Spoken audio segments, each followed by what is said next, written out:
नमस्कार दोस्तों, स्वागत है आपका हमारे इस चैनल पर। दोस्तों, आज हम आपको बताने वाले हैं यूपी ट्रिपल एससी लोअर 2019 जिसका कि एडवर्टीजमेंट नंबर 1/2019 है। दोस्तों, आपको बताएंगे इसमें लगातार हमारे पास कमेंट आए, जैसे इसका क्वेश्चन पेपर कैसे डाउनलोड होगा। क्वेश्चन पेपर डाउनलोड कर लिया है तो उसका आंसर की से मिलान कैसे करेंगे, आंसर की से मिलान भी अगर आपने कर लिया तो ऑब्जेक्शन कैसे फाइल करेंगे। तो दोस्तों, तीनों प्रकार के क्वेश्चन का जवाब आपका इस वीडियो में है, तो वीडियो आपको लास्ट तक देखना है। और वीडियो के डिस्क्रिप्शन में लिंक भी दे रखा है हमने, वहां से आप सीधा ये सब जितना भी प्रोसेस है सारा काम आप कर सकते हैं। चलिए दोस्तों, वीडियो को स्टार्ट करते हैं। दोस्तों, सबसे पहले आपको बता दें, ऑब्जेक्शन फाइल या क्वेश्चन पेपर डाउनलोड करने के लिए आपको number 1 trustable mobile friendly website रोजगार रिजल्ट .com को ओपन करना है। जी हाँ दोस्तों, बहुत ही ट्रस्टेबल, अगर आप मोबाइल पे यूज करते हो तो बहुत ही अच्छे लेआउट के साथ खुलती है रोजगार रिजल्ट .com। जी हाँ दोस्तों, आज ही खोलिए और अपने बुकमार्क पे सेव कर लीजिए। इस पे आपको देख सकते हैं आंसर की सेक्शन में मिल जाएगा UP triple S C variant 672 post lower answer key 2019। दोस्तों, आपको एक और वेबसाइट बताते हैं, उसके बाद आपको डेमो करके दिखाएंगे। दोस्तों, दूसरी वेबसाइट है सरकारी रिजल्ट .com। जी हाँ दोस्तों, उत्तर प्रदेश की नंबर 1 वेबसाइट सरकारी रिजल्ट .com। लेकिन दोस्तों, एक चीज आपको ध्यान रखना है, जब भी सरकारी रिजल्ट खोलना है लास्ट में .com जरूर करना है, लिखना है। अगर आपके मोबाइल पे, लैपटॉप पे कहीं भी आसपास सरकारी रिजल्ट खुली हो तो सबसे पहले चेक कीजिए .com है कि नहीं। अगर नहीं है तो नकली वेबसाइट, उस पर आपको आंसर की वगैरह कुछ भी नहीं मिलेगा, आप कंफ्यूज होते रहेंगे। तो दोस्तों, चलिए हम सबसे पहले यहाँ लोअर आंसर की पे क्लिक कर देते हैं। दोस्तों, इसका आंसर की 4 अक्टूबर से लेकर 11 अक्टूबर तक उपलब्ध रहेगी ऑनलाइन। सबसे पहले आपको क्वेश्चन पेपर डाउनलोड करके दिखाते हैं। देखिए, हमने यहाँ क्लिक किया डाउनलोड क्वेश्चन पेपर पे, और ये देखिए इसके क्वेश्चन पेपर सारे सेट दिए हुए हैं। A B A C A D देख सकते हैं। मान लीजिए सपोज हम ए को जो है डाउनलोड कर लेते हैं। ये देखिए, ये हमारा डबल ए सेट जो है डाउनलोड हो गया है। अब हमको इसके आंसर की चाहिए जैसे पहला नंबर क्वेश्चन है, इसका कौन सा आंसर सही है। तो उसके लिए दोस्तों हम वापस चलेंगे सरकारी रिजल्ट .com या तो रोजगार रिजल्ट .com पे, और इसमें देखिए ऑल सेट आंसर की है, इस पर हम क्लिक कर देंगे। तो दोस्तों, जैसे ही क्लिक करेंगे देखिए यहाँ पे आंसर की आ गई। हम आंसर की को डबल ए कोड हम खोजेंगे।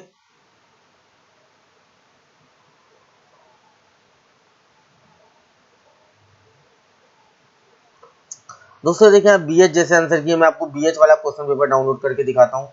ये देखिए BH क्वेश्चन पेपर है। ये देखिए BH क्वेश्चन है। तो दोस्तों देखिए, जैसे आपको चेक कैसे करना है, देखिए जैसे क्वेश्चन नंबर 1 है, जैसे इसमें दिए यदि P प्लस Q जो भी इसका ये है क्वेश्चन है, इसमें देखिए 4 ऑप्शन दिए, तो इसका कौन सा आंसर सही है।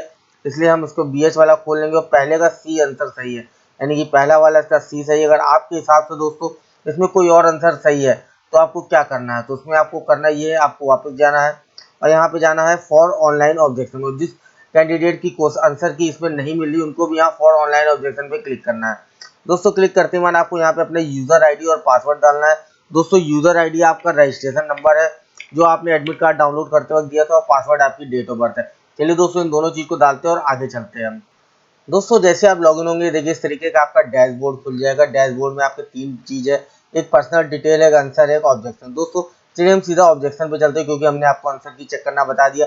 अब हम चलते हैं सीधा ऑब्जेक्शन पे। दोस्तों, ऑब्जेक्शन पे क्लिक करते हैं, यहाँ पे आपको प्लस और माइनस का आपको चिन्ह दिख रहा है, प्लस पे आपको क्लिक करना है। दोस्तों, क्लिक करते ही मैंने आप देख सकते हैं इसमें आपका एग्जाम डेट आ जाएगी, आपका शिफ्ट आ जाएगा। फिर पूछ रहा है आपका बुकलेट सीरीज कौन सा था। जी हाँ दोस्तों, आपका बुकलेट सीरीज डालना है आपको। BA था, BB था, BC था, BD था, BE था, जो भी था आप उस सीरीज को सिलेक्ट कर लिए। मान लीजिए मैंने BA सिलेक्ट किया। इसके बाद में आपको किस क्वेश्चन पे ऑब्जेक्शन है, मान लीजिए मैं क्वेश्चन नंबर 10 पे ऑब्जेक्शन दिखाता हूँ। मैं पहले आपको खोल के दिखा देता हूँ क्वेश्चन नंबर 10 है कौन सा। ये देखिए दोस्तों, क्वेश्चन नंबर 10 ये है। नीचे दर्शाए गए आकृति में यदि पंचभुज को एक बार वामावर्त 270 घुमाया जाता है और त्रिभुज को 2 बार दक्षिणावर्त में 270 डिग्री पर घुमाया जाता है तो परिणाम आकृति कैसी होगी। जी हाँ दोस्तों, मान लीजिए इसमें आपने आंसर दिया है ए, ठीक है, और उसका आंसर क्या है, जो ऑफिशियल आंसर जारी हुआ है उसको आंसर दिखाता हूँ आपको। ये देखिए ऑफिशियल आंसर जो जारी हुआ है क्वेश्चन नंबर 10 का जो है वो है डी, और आपने मान लीजिए ए किया और आपको लगता है कि आपके हिसाब से ए सही है, डी जो उन्होंने दिया है वो गलत है। तो आपको यहाँ लॉगिन पे जाना है। मैं आपको लॉगिन पे आपको आना है, यहाँ पे आपको देना है कि इनकरेक्ट ऑप्शन में क्या है, जो भी रीजन है उस रीजन को आपको सिलेक्ट करना है। यहाँ पे जो ऑप्शन आपने सिलेक्ट किया उसको डिटेल देना है। यहाँ पे आपका रिमार्क देना है, और यहाँ पे आप जो उसका साक्ष्य दे रहे हैं, मान लीजिए आप कोई बुक दे रहे हैं, कोई कुछ दे रहे हैं, तो उसका आपको फोटो खींच के या तो स्कैन करके अपलोड करके सबमिट करना है। तो दोस्तों, इसी तरह आपके जितने भी ऑब्जेक्शन है आप उसको फाइल कर सकते हैं UP triple S C lower के लिए। तो दोस्तों, अगर आपके पास अभी भी किसी प्रकार के क्वेश्चन है तो हमको जरूर कमेंट कीजिए, हम आपके सभी क्वेश्चन का जवाब देंगे। और दोस्तों, ध्यान रहे वीडियो के डिस्क्रिप्शन में लिंक है, ये सब सारी चीज़ आप वहाँ से डायरेक्ट डाउनलोड कर सकते हैं। तो दोस्तों वीडियो अच्छी लगी हो तो लाइक कीजिएगा, चैनल पर नए आए हो तो सब्सक्राइब कर लीजिएगा ताकि आने वाली नई नई एजुकेशन वीडियो सबसे पहले आप तक मिल सके। धन्यवाद, नमस्कार।